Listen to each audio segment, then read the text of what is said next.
जय श्री राम। आप मंदाकिनी जी का दर्शन कर रहे हैं चित्रकूट में धोबी घाट। कितना सुंदर रमणीय दृश्य है। यहाँ पर हम आकर के 2 दिनों से रुके हुए हैं और यहाँ पर एक प्रश्न कर रहे हैं लोग। बस बस बोलो। जिसको मत अच्छे से बोलो, प्रेम से।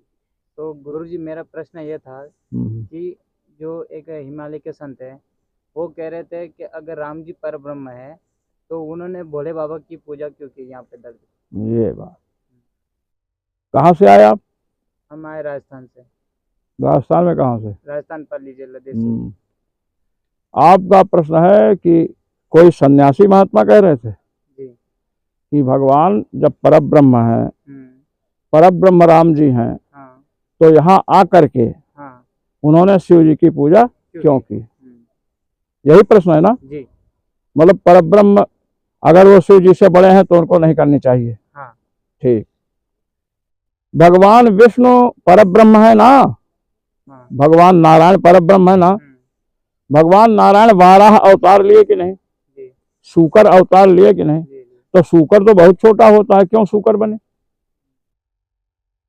मछली, मछली को लोग खा जाते हैं। भगवान मत्स्य का अवतार लिए।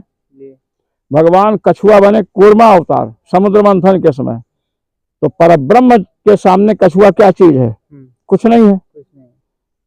सुअर क्या चीज है? कुछ नहीं है।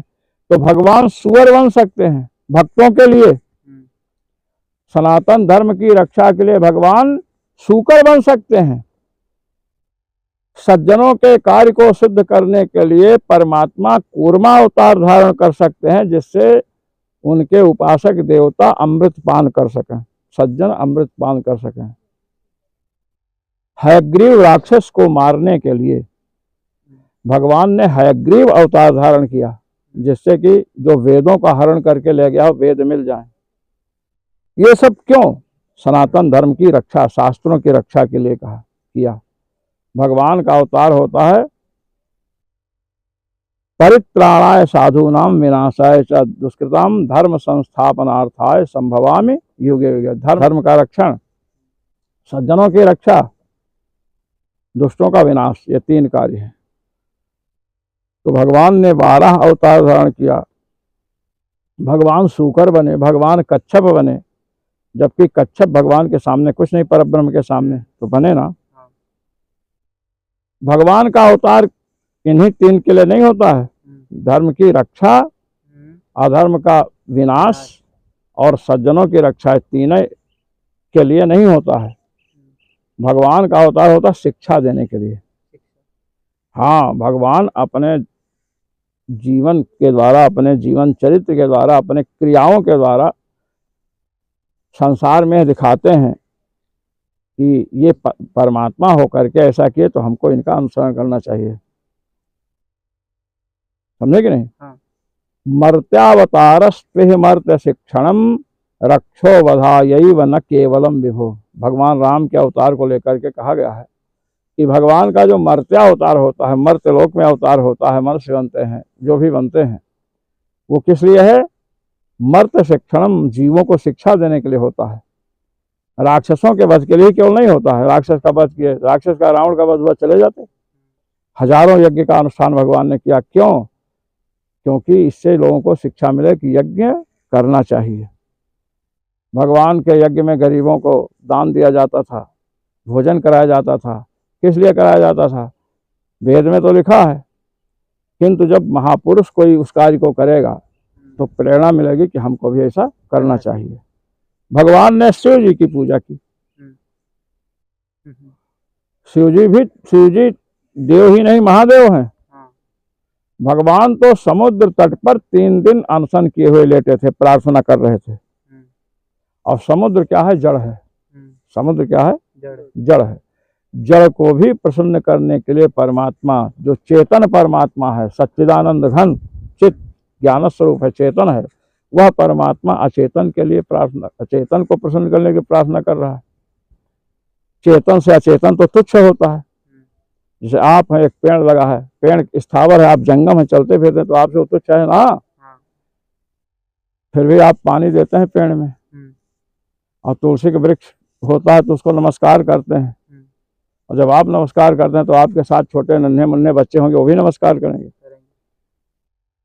तो भगवान तो जड़ समुद्र के समीप गए और उन्होंने वहां याचना की 3 दिन, उसके बाद क्रोध किए। तो भगवान एक शिक्षा ये दे रहे हैं वहां चरित्र से कि कोई कितना ही जड़ क्यों ना हो, उससे भी हमें याचना करनी चाहिए। तुरंत अस्त्र का प्रयोग, तुरंत शक्ति का प्रयोग नहीं करना चाहिए। दूसरी बात, भगवान शिव हैं। भगवान शिव परमात्मा परब्रह्म भगवान श्री राम हैं। श्री राम होने के बाद उनकी वाणी वेद है। यस्य निःश्वसितम वेदाः, भगवान का निःश्वास है वेद। जैसे श्वास लेते हैं छोड़ते हैं, लेते हैं छोड़ते हैं, कोई प्रयास करना पड़ता है क्या? नहीं। ऐसे ही वेद बिना प्रयास के भगवान के श्रीमुख से प्रकट हुए हैं। वेदों में लिखा है, चल रहा है अभी वीडियो। तो वेदों में, हमारे यहाँ वेदों में स्तुति की गई है। वह अग्नि सूक्त है, अग्नि की स्तुति की गई है। वरुण सूक्त है, पुरुष सूक्त है, सीता सूक्त है, इन सबसे उनकी स्तुति की गई। तो जब देवताओं की स्तुति करते, हम देवताओं की पूजा करते, तो ऐसा नहीं शुरू करते देवो भूत्वा देवम यजेत ना देवो देवोमर्चेत। देवता होकर देवता की पूजा करो। अब देवता की पूजा करना है, देवता पहना है फटी वस्त्र, नीचे मृगचर्म, और आप पैंट पहन के बेल्ट लगाकर पूजा करना शुरू करो, पूजा स्वीकार नहीं होगी। देवता होकर देवता की पूजा करो, मैं पवित्र होकर के स्नान करके। भगवान श्री राम परब्रह्म है, और उन श्री राम के लिए कहा गया है उपजह जासु अंश ते नाना शंभु विरंच विष्णु भगवाना। जिनके अंशों से उत्पन्न होते हैं शंकर जी, ब्रह्मा जी और भगवान विष्णु। समझे? विष्णु भगवान की उत्पत्ति वासुदेव से होती है, और वासुदेव भगवान से उत्पन्न होते हैं, राम से। तो भगवान के अंश वासुदेव हुए, उनके अंश से कौन उत्पन्न हुए? विष्णु भगवान। उपजह जासु अंश गुण खानी अगणित उमा रमा ब्रह्मानी। अब आप देखिए कि भगवान से उत्पन्न हुए, भगवान के अंशांश हैं ये लोग, फिर भी भगवान पूजा कर रहे हैं। तो भगवान का अवतार किस हुआ? मर्त शिक्षणम, मनुष्यों को शिक्षा देने के लिए। भगवान अपने द्वारा शंकर जी की पूजा करके शिक्षा दे रहे हैं कि हम परमात्मा हैं, फिर भी हम पूजा कर रहे हो। तुम परमात्मा नहीं हो, जीवात्मा हो, सामान्य हो, तो भी नहीं कर रहे हो। हमको देखकर तुम भी करो, शिव जी की पूजा करो, भगवती दुर्गा की पूजा करो।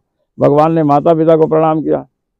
प्रातः काल उठकर नवनाथा माता पिता है गुरु नाम ही माता। माता पिता गुरु को प्रणाम करते थे। तो भगवान प्रणाम किस लिए कर रहे हैं? कि जो अन्य बालक हैं वो भी माता पिता गुरु को प्रणाम करें। तो मर्त शिक्षणम, मनुष्यों को शिक्षा देना मुख्य प्रयोजन है अवतार का, रक्षा राक्षसवधी नहीं है। तो भगवान शिव की पूजा करके, गणेश जी की पूजा करके, जब भगवान यज्ञ किया तो गणेश जी की भी तो पूजन किए होंगे। सेतु बंधन हुआ, वहां पर रामेश्वर भगवान शिव की पूजा किया। तो भगवान शिव की पूजा किया तो नाम रखा रामेश्वर। क्या रखा? नाम रखा।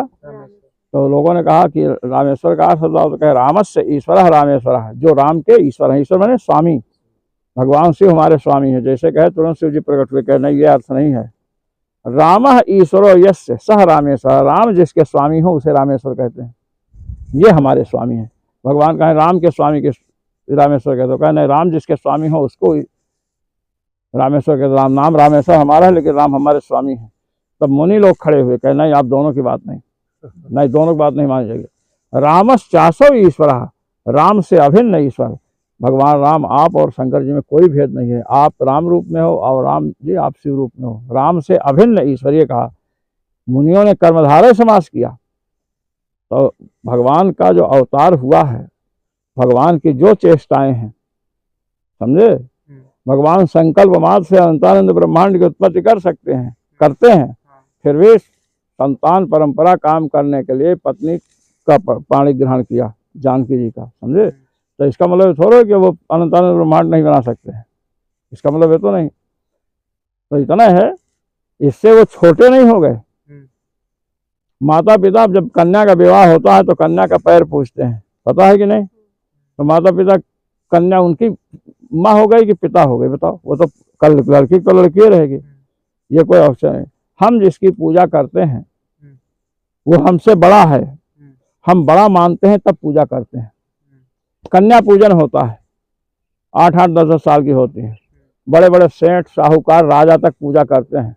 तो राजा से कन्याएं बड़ी हो गई हैं तो छोटी, उनमें उसकी बच्ची भी है, लेकिन वो इसलिए करते हैं कि जिससे दूसरे लोग भी पूजन करें कि महाराज पूजा कर रहे हैं कन्याओं की, तो हम सबको करना ही चाहिए। राजा स्वयं पूजा कर रहा है,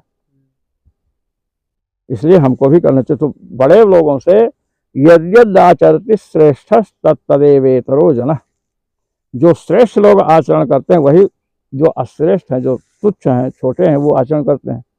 तो भगवान राम श्रेष्ठ हैं क्योंकि परब्रह्म परमात्मा है, मनुष्य रूप में आए तो उन्होंने शिव जी की पूजा की। अब हम लोग को भी सोचना चाहिए कि भगवान राम ने पूजन किया शिव जी का, तो हमको भी पूजन करना चाहिए, समझे? भगवान कृष्ण वो भी तो भगवान है। भगवान कृष्ण जो है सांप पर चढ़ करके काले नाग से एक सिर का था, उसको सिर पर नृत्य किए। तो आज के आप लोग क्यों नहीं नृत्य करते हो भाई? सांप पर पकड़ के दिखाई दो, दिखा सकते हैं सांप को पकड़े हाथ से? तो उन्होंने तो किया ना नृत्य। तो जो वो सब किए हैं वो हम सब कर नहीं सकते हैं, लेकिन चिंतन तो कर सकते हैं, समझे? तो क्या निकला कि भगवान जो भी कार्य करते हैं लोगों के शिक्षा हेतु करते हैं। धर्म की रक्षा तो अवतार लेने से वेद शास्त्र की रक्षा हो गई, दुष्टों का विनाश हो गया। अब वो अपने जीवन में करके दिखाते हैं, तब लोग समझते हैं कि हमको भी ऐसा करना चाहिए, समझेंगे? तो ये समाधान हुआ कि नहीं? हो गया। हाँ, और कोई प्रश्न? हाँ।